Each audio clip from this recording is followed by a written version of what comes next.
Hello everybody, good evening and welcome into DogZone, where we look forward to Thursday evening and the running of the Canterbury Futurity, both over the 500 metres and the sprint, as well as the Harding Cup and some other feature races coming in from there as well. Joining us on the show here as usual is Mark Rozanowski as we come to you. You're rather hoarse this morning, Rozzo, but you've turned up and you're going to get the job done. Oh, indeed, Andy. Look, I do apologise to everybody for the state of my voice. The rest of me feels fine, but the voice has been attacked. I called 15 races on Monday, started to crack race 15, and the day was so good, Andy. Maybe it was just the excitement. I don't know. I haven't recovered, but we are going to review some of those races because there was spectacular racing, some great times, and also some form going forward that's worth taking note of. But, however, Andy, I'm going to throw to you a bit, so that you can chew over these features for Thursday, because just an excellent card. And it's the Group 2 Canterbury Futurity. That's the key race, obviously, and we had 4 heats for it last week. So first thing we'll do is toss up the markets for that, because the bookies have thrown up 3 markets for the finals, plus the market for the distance race as well, so you can get involved early, which is terrific. Double Speed, a heat winner off the inside, $4.20. A Power Hop clearly has to be favourite, $2.70, but the draw does throw up some question marks, although she was good from out wide, of course. Bahama Queen's in very good form at $6. A Power Rockstar is $7 after running second on Tuesday in a heat of a racing series, and Gems at $9. Andy, your initial reaction to that market? I think Power Hop deserves to be favourite, $2.70. I think that's a fairly fair price around her. I think she's backable at that. There are 2 question marks for me drawn to her inside in the form of the One Dog and Double Speed and Bahama Queen, both with enough early pace to stay underneath of her into the first turn, and that could be the question mark, but I don't think there's any doubt she's the best greyhound there. So here's the first heat. Double Speed in the yellow rug of box number 5. He makes his way to the early lead, and from there he was too good for them. 583, mid-split of 12.11, so those 2 opening splits, the best of everything in this field. Home in 12.49, which is the worst part of his race, for a 30 and 43. Gem getting through into second off the black and white. Rozzo, he comes up with a draw here, Double Speed. He can use this early pace to push his way through and possibly be in front around the first turn again. The 2 dogs to his outside aren't fast early, so he should get plenty of room, and from there he's certainly good enough to take the race out. Yeah, and Andy, look, he's going to need that room, I think. He's got a great record from box 1, 4 wins from 5, and a placing. The placing was a third in a heat of the Waikato Classic, and he did get awkward at the first bend. He does move up the track a bit, but you say there's going to be some room for him, more than likely, with opening split of 583 and then 12.11. Second split, thanks to sectionals.co.nz. If you want to get on board with all of these sectionals, it's a great resource. And he's got the ability, obviously, to lead off that box 1, and then it's a question of the pressure that might come down upon him. Let's have a look at a greyhound who's in terrific form. That's Bahama Queen. She famously held out Avenger Bale 3 starts back. Here she is in the red rug off the inside here, and it was an interesting race this, Andy, because Bahama Queen leads and she uses the draw quite nicely, but she does move up the track in the back straight and allows a Power Light to go through. Yeah, there's never been a doubt on this dog's ability in the form of Bahama Queen. She's always had pace. We've seen her clock some really nice sprint time. She has lacked a little bit of application at times, which has let her down. But, gee, she's going just absolutely super at the moment. Again, there's not a great deal of pace drawn immediately around her, which should give her enough room into this first turn to show her best. She is best when she gets on the lure early. If she's in behind them and has to do a little bit of work, she can just be a little bit vulnerable at the top. But talking to Brendan Burns earlier in the week, Rozzo, 650 on this greyhound at 16s pre-heats, so good luck to that punter, and certainly in with a winning chance as well. Oh yes, absolutely, that's tidy. Dog they have to beat is the favourite. That is a Power Hop. We're going to have a look at her performance. Now, she's out in box number 7, and we foresee the odd problem if she doesn't jump out as well as this, Andy, but she put this race to bed very quickly last week with a 589 lead up, 12.19, 12.25, and ultimately 30 and 33. A Power Rockstar, I mean, he follows speed really well. He's been second since in a heat of the racing series, as I said, on Tuesday. But Andy Hop was just strong through the line as usual, the Oaks winner. She certainly was. She's a really nice little bitch, this, and the concern for me is Double Speed and Bahama Queen if they were to stay under her early into this first turn. She's not as good when she's not on the lure, and The interesting thing about her, not one of her splits was the fastest, even though she did clock the overall fastest time. So she could potentially be a little bit vulnerable, but she is the best greyhound here, and I expect her to put herself in the race. The thing that will help her is the two dogs to her inside, Gem and Opawa Light. She should be able to comfortably beat those off the lids and comfortably beat them to the first turn. So that'll give her a little bit of room to work with there. Also put Opawa Rockstar in the race as well, Rozzo. I think he's a big chance here. He's getting better and better. Always been a greyhound that's shown some real ability, and with a little bit of racing under his belt, he's just improving every week. And again, another greyhound drawn to get some room early, and that could be all he needs. Yes, certainly, Andy. I agree with you. I've found Opawa Hop on top, and Opawa Rockstar, I dropped him out of the 4, but I did it very, very hard. He's definitely a trifecta first 4 player, just on Opawa Hop too. Only defeat in the last 7 has been in that heat at the New Zealand Futurity, where she just got murdered, and her run home was the best of all the heats. Let's go to No Refusal, winning the 4th and final heat here for Gary Cleve and Galen Turmold. And looking at the dog here in the blue rug, dropping to the rail, look at the passage that he gets, and he just takes full advantage going right through. Now, Go Glow runs into second. Second in the New Zealand Oaks as well. And poor old Go Glow, Andy's come up with box 8 in the final, but No Refusal's got box 2. Yeah, box 2 for No Refusal.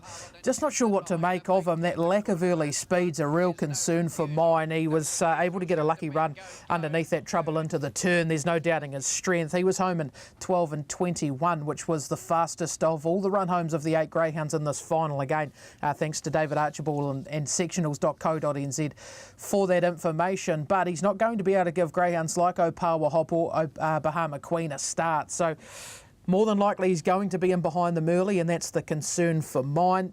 Another big bet on him was 100 at 31, so they're the 2 main bets running through the pre-heat market. In terms of selections, went with Opawa Hop on top. I think you have to, but there's just that little question mark whether getting around a couple of greyhounds into the first turn, but if she does, she'll be taking this race out. Over the 1 double speed, he draws up in the 1 with no speed to his outside. Agree with Rozzo's comments about him just wanting off the rail a little bit, which is a slight concern, but I think he gets enough room to his outside to allow him to get away from the fence. Opawa Rockstar, a greyhound, is improving with every run. And then Bahama Queen, I don't think you'd want to be going into the race without her as well. Rozzo, I think you'll be with Opawa Hop on top as well. Where are we going in behind her? In behind, look, I've got No Refusal in there, Andy, because I think that he actually might get a reasonable run, and double speed's going to be a width or 2 off the rail. Best thing is that No Refusal misses double speed, which is almost certain to happen. You would think double speed, clearly a chance. For the reasons that you've said, there's probably going to be room for double speed to do what he likes to do, which is just ease out a width or so. And then Bahama Queen. Now, as you said, you wouldn't want to run without Bahama Queen, and that's why I changed my picks, dropped out Rockstar, put in Bahama Queen. I won't be taking a trifecta or a first 4 without without Opawa Rockstar for those minors. Now, for the first time ever in Canterbury Futurity history, we do have a sprint series as well. $30,000 for the Group 2 520. We've got a $10,000 final here for the sprinters. Also 4 heats last week. Now, here is the market. $3.50, number 4, Ketchikan Kim, who exploded to the lead last week, was off and gone. Wildebeest, $6. Lacey, $6.50. Well, she came from last to qualify. $5, Bender Truth, who just keeps winning since being a bit naughty, has been really good in the return. And Peter Ramos away on the outside at $5.50. Andy, your initial reaction to that market? I think this is probably a very even race, and the market certainly indicates that. Ketchikan Kim comes up favourite, $3.50. I've managed to find her on top. I think she can make her way to the early lead, and it's not very often I get to do this, so I will. It's the second time in history we've had a Canterbury Futurity sprint, so that's one for me, and that's the first time that will ever happen, and the last time I would imagine. But we'll take you back to heat number 1 now. That was held last Thursday, and this was taken out by Bender Truth. This fella's got some immense speed when he puts his mind on the job. His PB around here of 17 and 11. He was able to clock a 17.36 in this heat, beating home Forehand Raid, who is a real contender in this final as well. Bender Truth comes up with box number 6. He's fast enough early to beat that. Forehand Raid comes up with the 3, and I'd expect him to beat the inside 2 greyhounds early and put himself into contention as well. So, Rozzo, that first heat, certainly one worth looking at, and both of those greyhounds can go on and win this final. Yes, I've had a blank of 12 months, Andy, which is a major concern when I'm previewing a race. Having said that, I wanted to block out last year because, of course, it was the famous Gridlock can't win the Harding Cup when Gridlock won the Harding Cup, but the Harding Cup's coming soon. Look, Bender Truth, I thought has just been exceptional since coming back. 17-11 2 starts back on a faster track, obviously, than the conditions they got last week. And I thought Bender Truth could carry on with this, but obviously, with speed inside, the likes of Ketchikan Kim, there was 1/100th of a second on between them last week, so in the lead-up, that is.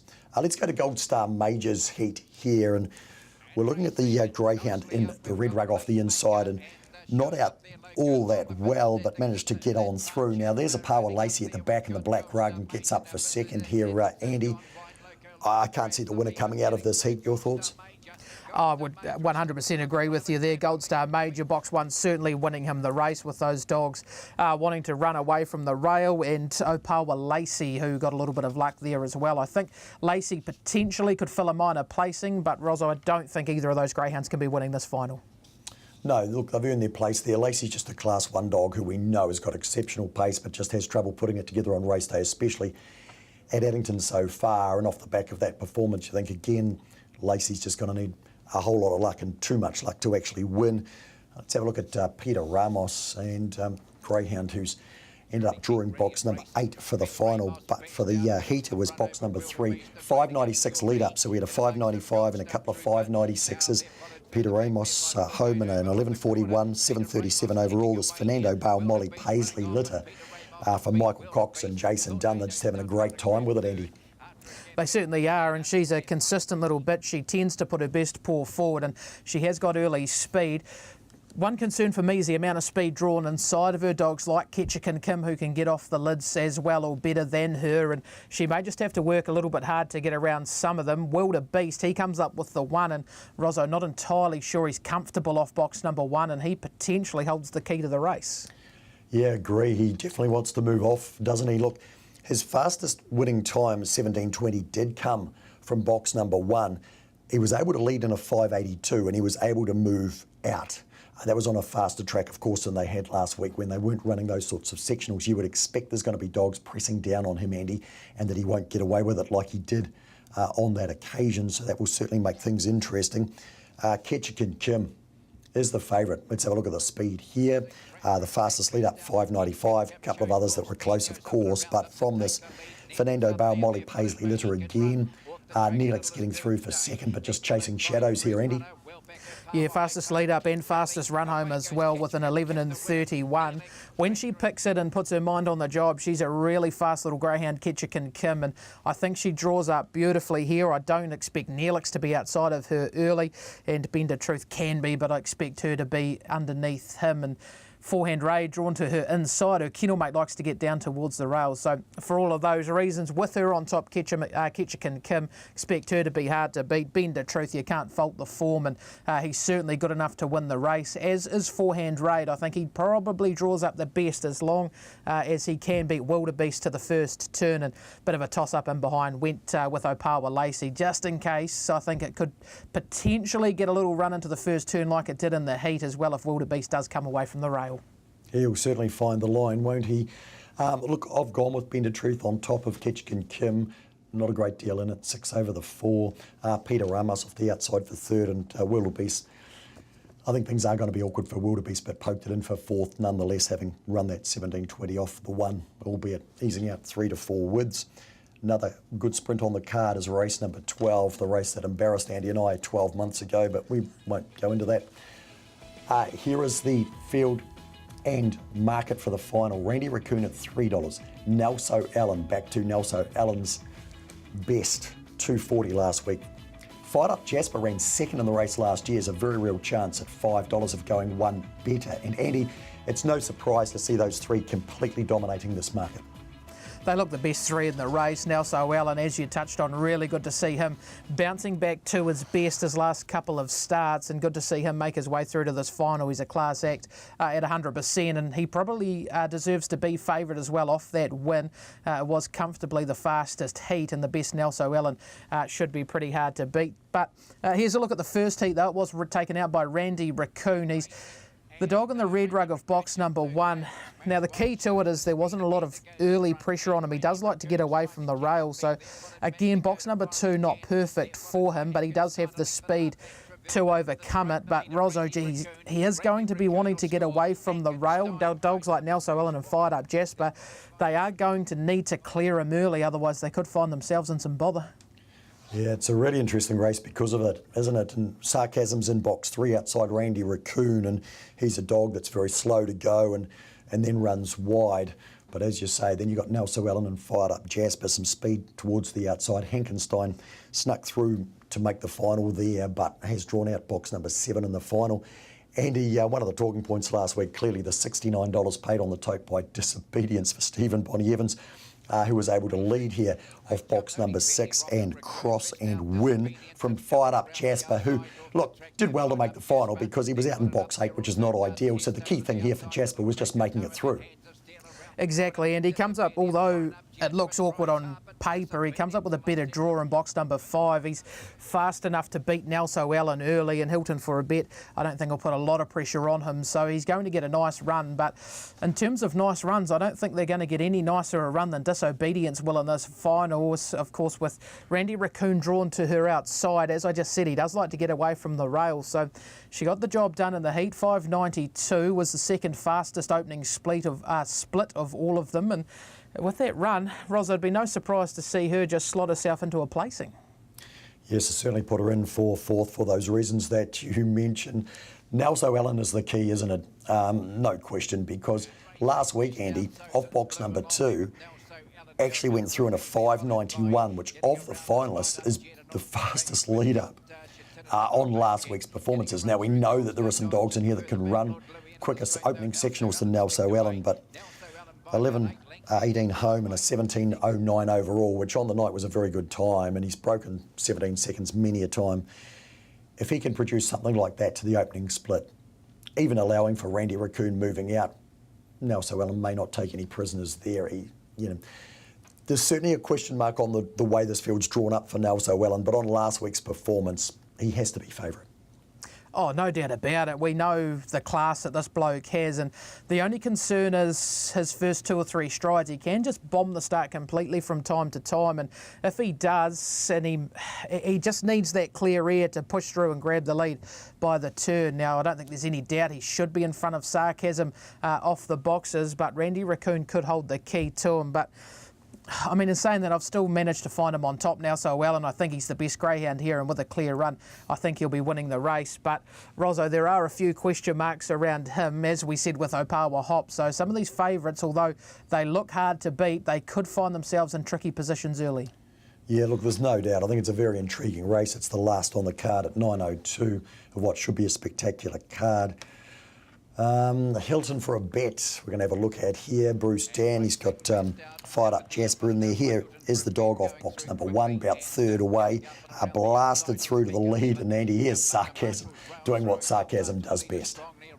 He certainly got home late in the piece, Sarcasm. 11.29 was the second joint fastest run home was Sarcasm, but can't take anything away from Hilton for a bet. She's always been a speedy little customer now with the Bruce Dan team. She does draw up slightly awkward in box number 6 for the final, but with that early speed that she can show at times, it would be no surprise to see her get some room early. Fired Up Jasper, a kennelmate to the inside, won't bother, and Hankenstein likes to hang out. So she could get a little bit of room there, Hilton, for a bet, and she's certainly a place chance in this final. In terms of selections, 4, 2, 1 and 7 with Nelson Allen on top. I think you have to be. If he gets an ounce of luck early, he should be winning. The 2, Randy Raccoon, he's the second best greyhound in the race, and although I'm not a fan of him when drawn inside, he could potentially dictate the pattern that others have to run. disobedience with the two-dog drawn where it is. She's going to get a stack of room early, and although we're not going to be getting 60s like she paid in the heats, I think she's a little bit of value each way, and Hankenstein, he won't mind the wide draw either. Rozzo, are you with Nelso on top as well? Yeah, I am, Andy, and you know, just exactly what you said before, it's hard not to put him on top, but you can find a couple of knocks, and you can certainly see a way the race could be run where it's going to be tough for him. Did put Randy Raccoon in for second, Fight Up Jasper I've got in for third, and I did switch those around late in the piece, and Disobedience, for the reasons you've said too, has been a bit of a winner from the draw. We're going to go back to Monday because it's been responsible for my voice here, Andy. We had a couple of records over the 410 metres. Now look, 410 metres, Andy, obviously hasn't been run that long at Palmerston North, and only recently has it taken over full time as the sprint distance as opposed to 375. Having said that, we've had some 410s for 18 months to 2 years. Big Time Pete had the track record leading into Monday with 23.15. Early times on the day suggested we were going to get some very quick times later in the day. This is him off box number 1, Andy, and he shaved 2/100ths of a second off his track record time prior to this. Big Time Shine, very good dog giving chase. He certainly was good here, Big Time Pete. There's no doubt about that. Drew the one leg straight to the lead.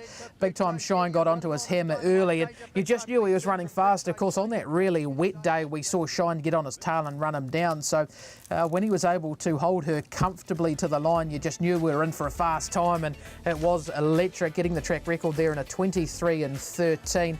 Rozzo, he's an outstanding dog, Big Time Pete. We've seen him have a go at the 450s where he made the Derby final. He's always been a greyhound from day one that showed immense pace, and just now these days he's picking the jump a lot better than he used to, putting himself in the early hunt, and geez, hard to run past when he does.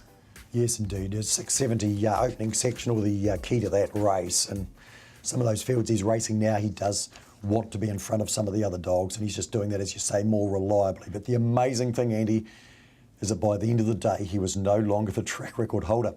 And Big Time Shadow came through and took that record in 23:09. Now, I was expecting Big Time Shadow to win fresh up, and he was up 1.3 kilos in weight. He had fallen at his last start. This was his first ever sprint. He'd won a 4:57 in fast time off box number 1, but I was never expecting this time, Andy. Compared to 670 lead up, well, 681, it's still more than respectable, but the way he brought this home, 15:46 to the second mark, 7:63 the run home, the fourth winner on the day for the Brett Lee Share Miss Litter, off and gone, and one of 12 winners on the 15 race card for the Lisa Cole team. Big Time Shadow, I think a surprise to everybody that he's now the track record holder, but he had always indicated to Andy that he's got some real talent, and he'll be stepping straight back up to the middle distance too.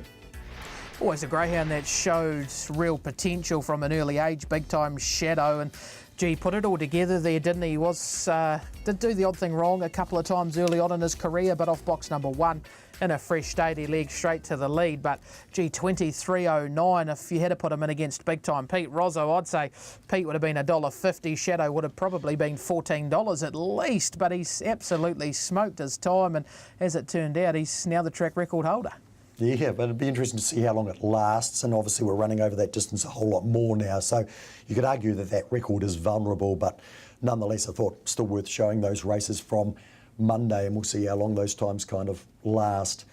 Speaking of early sectionals, Andy, we've been showing Big Time Cooper of late, 488 best ever recorded opening sectional over 520 metres at Hattrick. Well, here he is stepping to 457 for the first time against a cracking field, including Thrilling Amigo and the Red Rug, the new track record holder at Cambridge. Thrilling Talk, Big Time Levi, Diddley. I mean, what a cracking field. And he's led up in a 9:04, and he's certainly got a bit stronger these last couple of months. Oh, no doubt about it. He has strengthened up. I got him at watching it live, leaving the back. I thought Thrilling Amigo was close enough, and I thought he would have picked him up late in the piece, but to his credit, Cooper fought on, and he just kept kicking and kicking to the line. Gee, with that early speed, if he continues to strengthen, he's going to be a real concern for greyhounds in the central districts, because 9:04 early, that is low flying, especially off the back of what he clocked at Wanganui as well. So he's certainly a very fast greyhound, Big Time Cooper, and he's on his way to bigger and better things. And Talking about fast greyhounds, we had a really nice 700 metre race on the card as well come Monday, and Rip and Sam taking on Ebby Ripper. Ebby Ripper was able to beat him over the 600 metre journey. Rozzo, this was the first time over the 720 metres at the Manawatu. Ebby Ripper making her way to the early lead. Rip and Sam got handy, and gee, it's a nail biter late in the piece. Yeah, it is the first 720 metre race, and I couldn't pick it. I mean, I had to go the outside dog, Rip and Sam, because he was on the outside. Could scarcely see Ebby Ripper because he completely dwarfed her.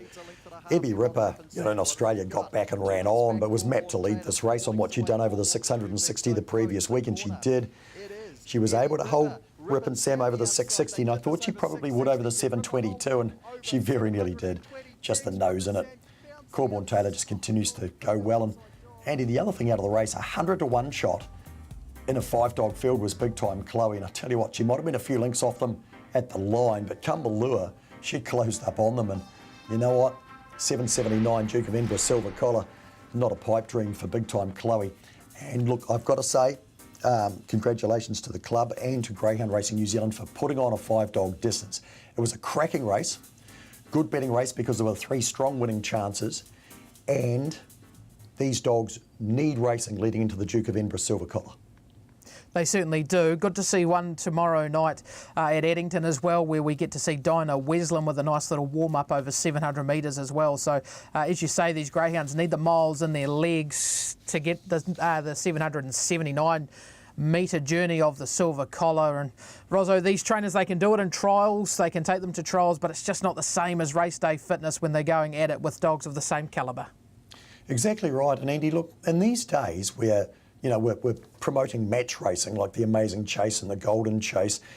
A lot of good match racing coming out of Australia, Victoria in particular, and also the days of sports betting where we're effectively going, head to head.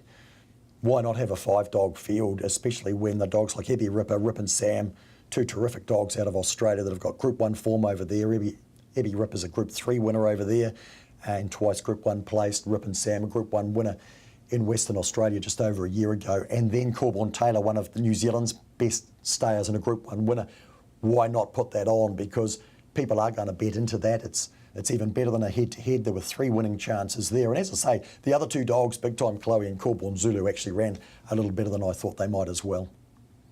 Yeah, it certainly was good to see them put it on. Obviously, punters and greyhound enthusiasts would rather be watching dogs like Rip and Sam and Ebby Ripper go head-to-head than watch another maiden 410 from the Manawatu. So really good to see them put that on. And again, good to see these staying races getting carded. Right, last week's wash-up from the dogs to follow. It was not pretty, Rozzo. It was not pretty. We tipped out 7 between us. Philippa decided to stay out of last week because it was an even week, and I'm thinking she may have chosen the right option there with us going 1 from 7. Yes, I've already congratulated her on doing that. She played the bye, and that was rewarded. Managed to get triple Watt home at Manawatu, although to be fair, if I'd known it was going to be priced up $1.75 on the morning and close at $1.70, I probably wouldn't have. But having said that, he actually won like $1.50 shot. So there you go. It's not like the bookies were wrong. Bets of the week. I had 7 on the long list, and I've cut it down to 4. And I noticed that Philip has come up with a couple on my long list. Thrilling Vice got an easier task, having chased home Thrilling Amigo and Penny Mac in the reverse order. Thrilling Vice looks a good chance, race 12 on Thursday at Cambridge. Tyson's Quest, got to follow you up from last week, Andy. I think he'll win on Friday night, race 10. Overindulgence looks a grading special coming out of Class 4 and 5 races back to a Class 3 on Sunday at Monaco. Dynamite Danger's a downgraded and dangerous dog this week. All the D's there. Box 8 not ideal, but I still think he can get the job done there on Monday. Andy, yours, redemption time. Whoa, hang on, there's Philippa and she's got lots. Yeah, talking about long lists, Smash Attack overdue at Addington come Thursday night. Beck 11 each way on Thursday at Addington. She's been racing just underneath them of late. Beck 11, she certainly looks a winning chance there. Double Speed well boxed up in the Futurity final. Big Time Rodwell boxed up Friday evening at Wanganui. Tyson's Quest due for a run off box number 1 on Friday, and the downgraded party every day goes around from box number 3 on Sunday. Whew. catch of the day, Big Cod at Addington on Friday. I think he can break maidens at start number 11, I think it is for him. Long overdue Zipping Cobra, think she can get the job done come Friday evening. And Drawn Sweetly, big time Honey, comes up with the 3 on Friday evening at Wanganui. Think she can find the early lead and be hard to beat. Rozzo, we'll head to you. Thank you for joining us once again on the show. You need to go home and rest those vocal cords. Yes, so that I can call home a couple of your best bets on Friday night, Andy. That'll be the case. Just on the Duke of Edinburgh Silver Collar, Jerry O'Keefe, who brought us Ring the Bell initially. It was one of the last 2 Duke of Edinburgh Silver Collars, one with Jerry and the second one, of course, trained by Ray Adcock.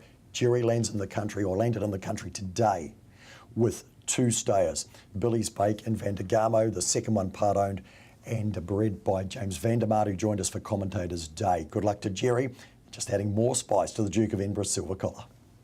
It's certainly going to be an outstanding collar this year, no doubt about that. That's all the time we have here on DogZone. We'll be back next week with a full review of Canterbury for Charity Night coming out of Addington on Thursday. But until then, happy punting.